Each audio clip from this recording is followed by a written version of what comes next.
Kevin Durant averaging 40 points in these last 2 games, and these are losses. I mean, how concerned are you with this team, with the record that they have, and the confidence that we had with this team coming into the season? Well, you got to be really concerned. And you mentioned confidence. It's not so much the confidence that we have in the basketball team. That's fine to talk about at the tavern or around the water cooler, but really it's about the confidence of the guys in that locker room. And right now, Lina, I see a team that when they are not whole, they are not a confident basketball team that believes they can win. And I think that's really hurting this basketball team right now. They were 8-1 when they were healthy. And in the 18 games since, they've won 6 of them. They just fall off the cliff. They have not been whole for a lot of those games. Obviously, Kevin Durant missed a chunk and Bradley Beal's been in and out of the lineup, but it just appears that when they're not whole, they have trouble winning basketball games. Right. And really, when you talk about a team that some people believe could win a title, if you can't win when you're shorthanded,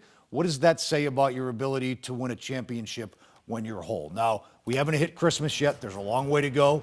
The hope is you get healthy, you start stacking together wins. Between the health and the losses when you're not healthy and the lack of defense and the fact that 2 teams came in to footprint under 500 this past week and walked out of here with dubs. Cruising, especially deflating against the Pistons in the matchup. The Devin Booker missed his first game all season. He's been able to be the most healthy of the big 3, but can you really put a lot of the blame on this lack of success of the team on the injuries? Or you mentioned this is something every team has to weather. Well, you'd like to think that what we saw when they were healthy at the beginning of the season was a true indication of the talent and the abilities and the ceiling of the basketball team. But like I said, I mean, that's a long, that 9-game start, that's a long time ago now. It's pretty far back in the rearview mirror. And right now, this is a team that seems to have lost its mojo. They seem to have lost their confidence. And I'd like to say, yeah, when they get healthy again for a stretch of games, they will get it back. But at some point, you got to get healthy and you got to do it. Now, fortunately, there's still plenty of time on the clock,